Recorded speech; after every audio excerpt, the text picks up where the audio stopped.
Oi turma, tudo bem com vocês? Então hoje nós vamos fazer uma revisão do conteúdo ginástica artística, certo? A gente já estudou, já vimos algumas videoaulas, atividades, e hoje nós vamos fazer uma revisão porque esse vai ser o conteúdo da nossa próxima avaliação mensal. Vamos lá?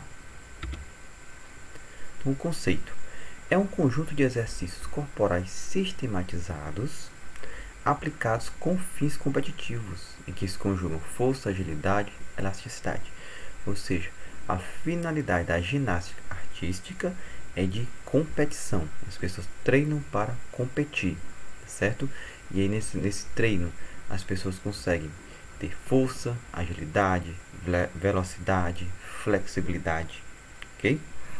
O termo ginástica origina-se do grego gymnazein, que significa treinar. Foi lá na Grécia onde a ginástica alcançou lugar de destaque na sociedade. Então a Grécia ela é berço de várias modalidades esportivas, inclusive a ginástica artística. Exercícios físicos eram motivo de competição entre os gregos, prática que caiu com desuso com o domínio dos romanos. Então por que os romanos? Quando os romanos conquistaram, eles preferiam do que fazer aqueles grandes coliseus, e nesses coliseus tinha as batalhas, né, entre os gladiadores, entre os animais. Então eram batalhas sangrentas onde tinham até a morte. Então a ginástica nessa época foi um pouquinho esquecida por conta do Império Romano. Então durante a sangrenta Idade Média houve um desinteresse total pela ginástica como competição, e o seu aproveitamento esportivo ele ressurgiu na Europa apenas no início do século XVIII. Então, com o passar do tempo, passa essa fase do Império Romano, a ginástica foi ressurgindo aos poucos, principalmente na Europa. E aqui no Brasil? Então, a ginástica ela chega aqui ao Brasil no final do século XIX, trazidos por imigrantes europeus nos estados da região sul. Então, imigrantes europeus chegaram ao Brasil, trazendo essa modalidade esportiva, principalmente nos estados de São Paulo, Rio de Janeiro, Minas Gerais.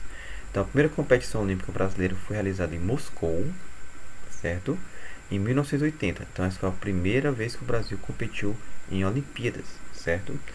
Desde então, essa modalidade vem crescendo no país. Então, de 1980 para cá, a ginástica artística aqui no Brasil ela vem sendo bastante desenvolvida, bastante treinada, praticada. Então, e hoje o Brasil ele já é visto por outros países do mundo, inclusive os países europeus, países asiáticos, como uma grande potência na ginástica artística. Então, merece destaque, eu coloquei aqui a Daiane dos Santos, o Diego Hipólito, Daniela Hipólito também, tá certo? E tem outros também ginastas brasileiras também, com bastante destaque mundial.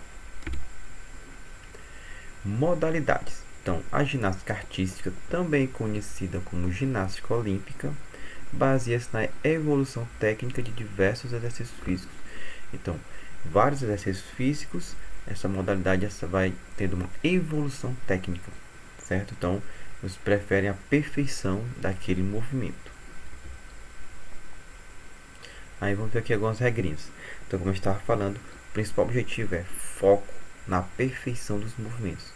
Gente, na ginástica artística, o principal é que os movimentos sejam perfeitos. Então, deve ter um foco no treino da execução perfeita dos movimentos realizados na ginástica artística, certo? Por que isso? Porque muitas vezes um atleta ganha do outro por poucos décimos de pontos.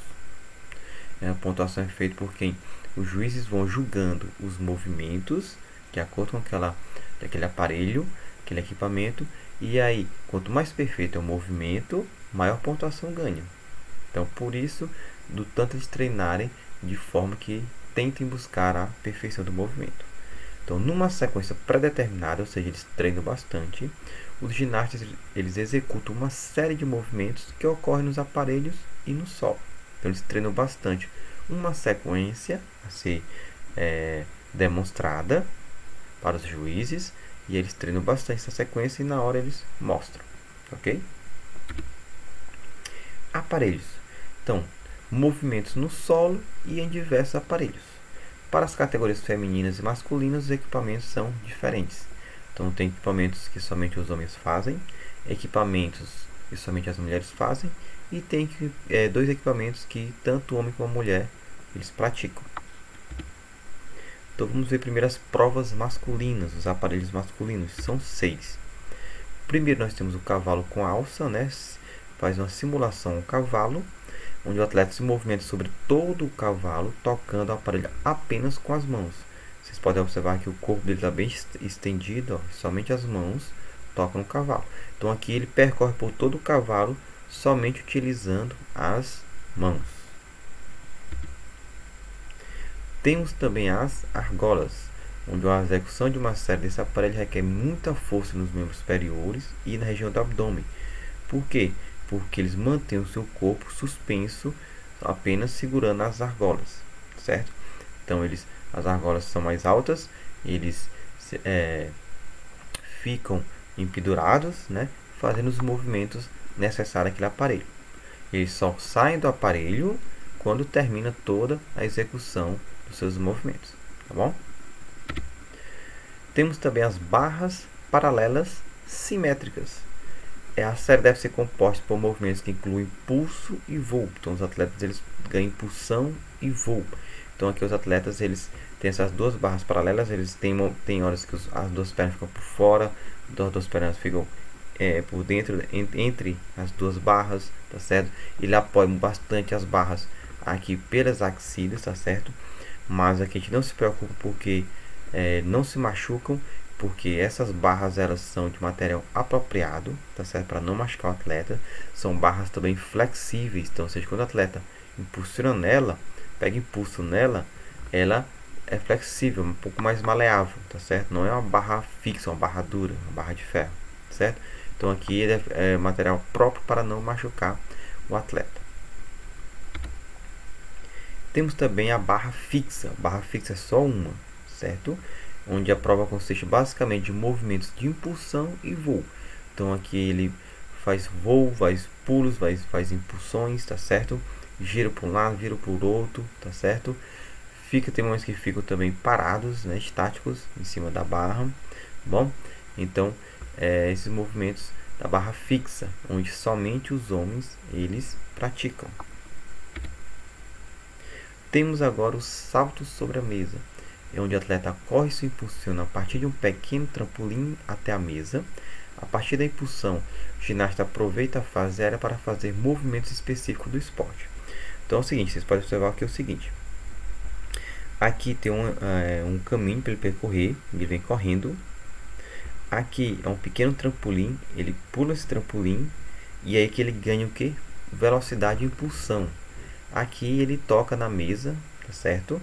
E daqui ele faz os seus movimentos necessários do aparelho e cai aqui em cima desse colchão, desse colchonete, tá certo? Então esse é o salto sobre a mesa. Este aparelho as mulheres também praticam. Outro aparelho onde os homens e as mulheres praticam é o solo. No caso dos homens, né? Os homens têm 70 segundos para realizar os movimentos. Quando a gente estudar o das mulheres, a gente vai ver a diferença. Os movimentos são realizados giros, saltos, passos, movimentos acrobáticos. E eles também não têm música para acompanhar os movimentos, né? É um silêncio e eles têm 70 segundos para realizar os movimentos dentro de um tablado, tá ok? E agora nós vamos ver os aparelhos femininos. Nós vamos começar justamente com o que ela e os homens também fazem. O solo, né? Também realizar giros, saltos, passos, movimentos acrobáticos. Agora as mulheres têm 90 segundos, né? Os homens só são 70. E na prova feminina sempre vai ter um fundo musical, ou seja, elas fazem a sua coreografia dentro também de um fundo musical. É obrigatório, ok? Então essa é a diferença com relação ao solo do masculino. Tá aqui a imagem, tá aqui o tablado, ó. Então ela percorre, faz movimento todos aqui, tá bom? Salto sobre a mesa, como eu estava falando, também as mulheres praticam, né? Mediante uma corrida, os atletas desenvolvem o impulso necessário para dar um salto e eles pousam com os pés no colchão. Você pode observar aqui, ó, o caminho vem correndo por aqui, tem um trampolim, tocou na mesa com impulsão e velocidade, faz o movimento necessário, os acrobáticos. Caiu aqui, o ideal é que o atleta, a atleta, caiam com um perfeito equilíbrio, os dois pés juntinhos, tá certo? Para quando cair no solo não se movimentar e tentar cair entre essas duas linhas brancas, tá certo? Para não cair fora. Cair fora vai perdendo pontuações. Agora que só as mulheres praticam barras assimétricas. Vocês viram agora há pouco que os homens tinham as barras paralelas simétricas, né? Uma do lado da outra. Agora as mulheres são assimétricas, ou seja, uma barra mais alta e outra barra mais baixa. Então elas realizam movimentos circulares e de transferência entre as barras, são os mais utilizados, ou seja, tem momentos que elas estão na barra mais alta e momentos que elas pulam para a barra menor, mais baixa. E aí elas voltam, fazem esses movimentos, transferindo de uma barra para outra, certo? Então este aparelho somente as mulheres praticam. Outro que somente as mulheres praticam e que é considerado muito difícil é a trave de equilíbrio. A ginasta ela deve executar toda a série composta por movimentos acrobáticos e de dança, giros de 360 graus e saltos obrigatórios, em um período que varia entre 70 e 90 segundos. Então também aqui nós temos um tempo para elas executar o exercício. Então a trave, vocês podem observar que cabe apenas a palma da mão dela. Então ela é considerada um aparelho bastante difícil. Então elas se equilibram, fazem movimentos, saltos, pulos, giros. Aqui não tem problema, ela pode andar com as mãos, com os pés, tá certo? Então essa trave de equilíbrio também somente as mulheres praticam. Os juízes, os árbitros, eles atribuem notas relacionadas com a execução de cada movimento de acordo com o grau de dificuldade. Se realizou aquele movimento com um grau de dificuldade maior do que o outro atleta, então isso vai ganhar mais pontos, certo? Equipamentos. O uniforme básico de todo ginasta é um colã de lycra em forma de maiô. Atletas competem descalças, tá certo? Os homens usam camisetas, short ou calça de material apropriado e alguns usam meias nos pés. Somente na prova do solo que não pode usar meias, tá certo? Os homens vão descalços. Nos outros aparelhos, se eles preferirem, eles podem usar uma meia nos pés. O local. Geralmente são disputados em locais fechados, com várias adaptações para a prática da modalidade. Por que em locais fechados? Porque é justamente para proteger tanto o atleta, como o juiz, como os participantes, né, o público relacionado ao clima, com chuva, com sol, que pode atrapalhar a competição. Então, o ideal é que seja em locais fechados, como uma quadra coberta, tá certo? Um lugar bem grande, bem amplo, tá certo? E o ideal é que neste lugar, nesse espaço, já contenha todos os aparelhos, tá certo? Da ginástica, tanto masculina como feminina. Porque muitos atletas, eles realizam mais de um aparelho, certo? Eles praticam mais de um aparelho. Então, os exemplos mais precisos são os ginásios e os estádios cobertos. Então, tá aqui o exemplo. Aqui, ó, tem um tablado aqui, tá vendo? Tem esse aqui que eu achei das argolas, certo? Também aqui, ó, o cavalo, cavalo com alças, tá certo?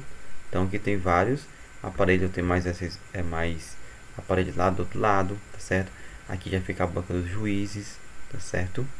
Então, em um ambiente só, em um espaço só, eles tentam colocar todos os aparelhos, os exercícios que os ginastas e as ginastas elas praticam, ok? Então, gente, essa foi a nossa revisão sobre ginástica artística. Espero que vocês tenham gostado da aula. Então, este é o nosso conteúdo da nossa próxima prova, da nossa próxima avaliação mensal. Tchau, tchau. Até a próxima aula.